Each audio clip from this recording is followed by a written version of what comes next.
Título séptimo. Régimen disciplinario. Artículo 93. Responsabilidad disciplinaria. 1.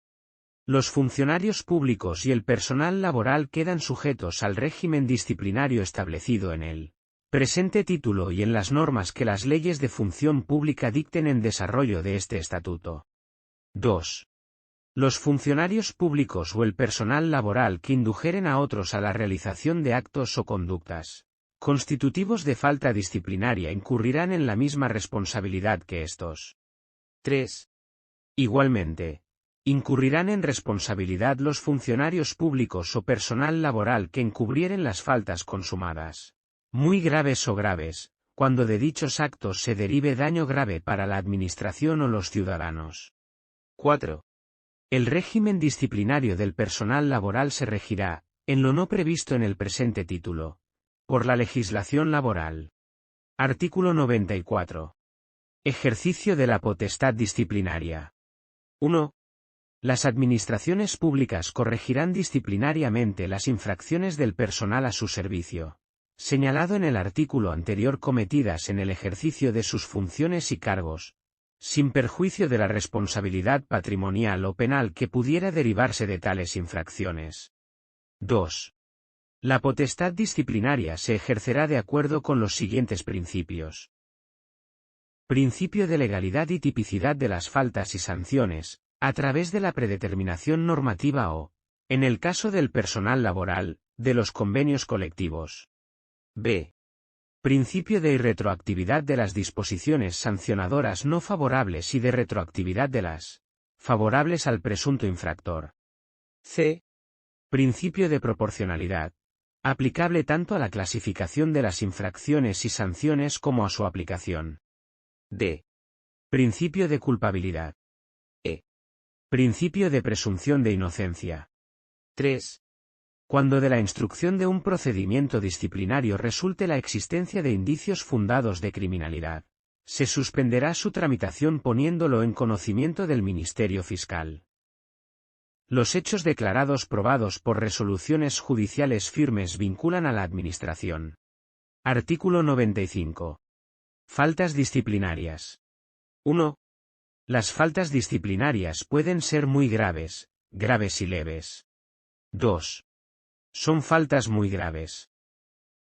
El incumplimiento del deber de respeto a la Constitución y a los respectivos estatutos de autonomía de las comunidades autónomas y ciudades de Ceuta y Melilla, en el ejercicio de la función pública. B. Toda actuación que suponga discriminación por razón de origen racial o étnico, religión o convicciones, discapacidad, edad, orientación sexual, identidad sexual, características sexuales, lengua, opinión, lugar de nacimiento o vecindad, sexo o cualquier otra condición o circunstancia personal o social, así como el acoso por razón de sexo, origen racial o étnico, religión o convicciones, discapacidad, edad, orientación sexual, expresión de género, características sexuales, y el acoso moral y sexual. C. El abandono del servicio, así como no hacerse cargo voluntariamente de las tareas o funciones que tienen encomendadas. D. La adopción de acuerdos manifiestamente ilegales que causen perjuicio grave a la Administración o a los ciudadanos. E. La publicación o utilización indebida de la documentación o información a que tengan o hayan tenido acceso por razón de su cargo o función. F. La negligencia en la custodia de secretos oficiales, declarados así por ley o clasificados como tales, que sea causa de su publicación o que provoque su difusión o conocimiento indebido. G. El notorio incumplimiento de las funciones esenciales inherentes al puesto de trabajo o funciones encomendadas. H. La violación de la imparcialidad, utilizando las facultades atribuidas para influir en procesos electorales de cualquier naturaleza y ámbito. I. La desobediencia abierta a las órdenes o instrucciones de un superior, salvo que constituyan infracción manifiesta del ordenamiento jurídico. J. La prevalencia de la condición de empleado público para obtener un beneficio indebido para sí o para otro. K. La obstaculización al ejercicio de las libertades públicas y derechos sindicales. L. La realización de actos encaminados a coartar el libre ejercicio del derecho de huelga. M. El incumplimiento de la obligación de atender los servicios esenciales en caso de huelga. N. El incumplimiento de las normas sobre incompatibilidades cuando ello dé lugar a una situación de incompatibilidad. Ñ. La incomparecencia injustificada en las comisiones de investigación de las Cortes Generales y de las Asambleas Legislativas de las comunidades autónomas. O. El acoso laboral. P. También serán faltas muy graves las que queden tipificadas como tales en ley de las Cortes Generales o de la Asamblea Legislativa de la correspondiente comunidad autónoma o por los convenios colectivos en el caso de personal laboral. 3. Las faltas graves serán establecidas por ley de las Cortes Generales o de la Asamblea Legislativa de la correspondiente comunidad autónoma o por los convenios colectivos en el caso de personal laboral, atendiendo a las siguientes circunstancias. El grado en que se haya vulnerado la legalidad. B. La gravedad de los daños causados al interés público, patrimonio o bienes de la Administración o de los ciudadanos. C.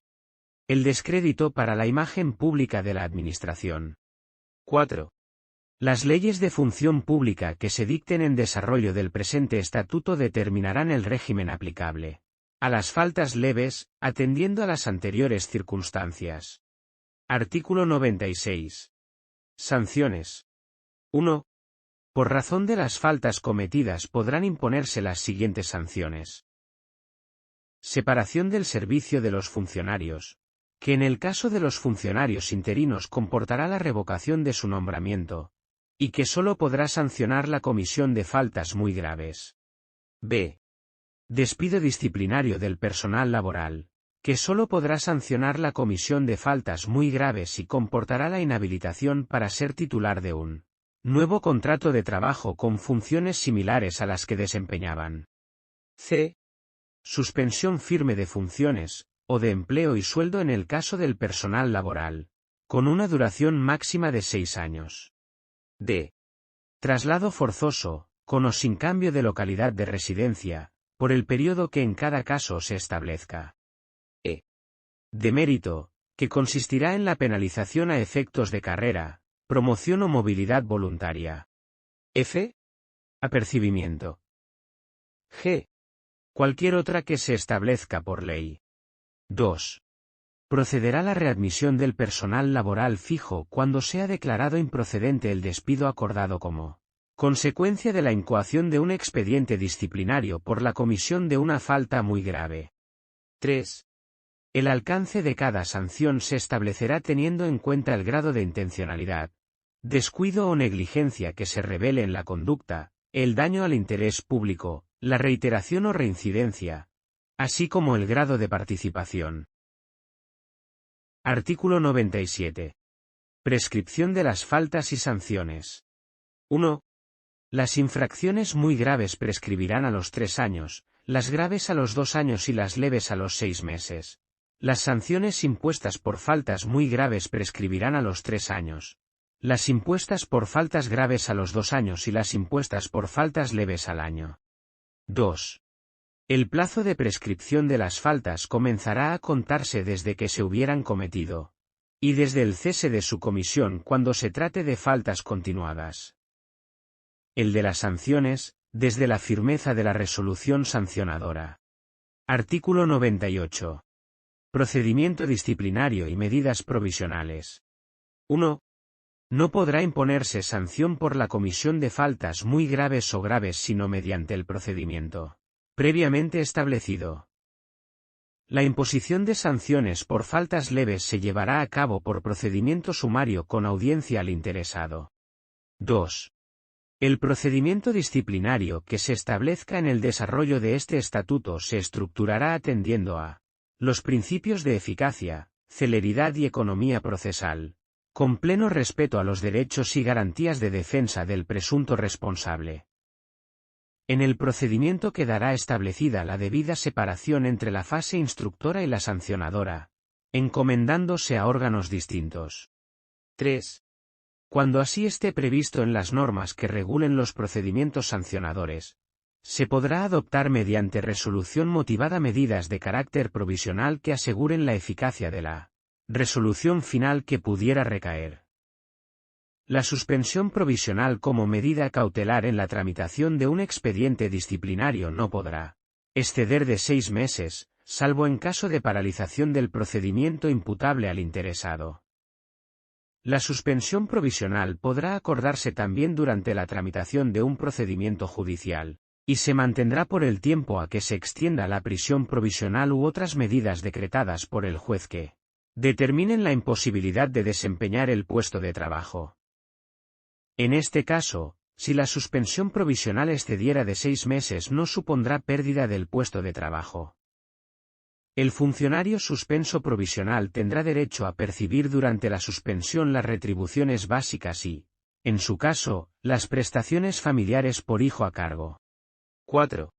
Cuando la suspensión provisional se eleve a definitiva, el funcionario deberá devolver lo percibido durante el tiempo de duración de aquella. Si la suspensión provisional no llegara a convertirse en sanción definitiva, la Administración deberá restituir al funcionario la diferencia entre los haberes realmente percibidos y los que hubiera debido percibir si se hubiera encontrado con plenitud de derechos. El tiempo de permanencia en suspensión provisional será de abono para el cumplimiento de la suspensión firme. Cuando la suspensión no sea declarada firme, el tiempo de duración de la misma se computará como de servicio activo, debiendo acordarse la inmediata reincorporación del funcionario a su puesto de trabajo, con reconocimiento de todos los derechos económicos y demás que procedan desde la fecha de suspensión.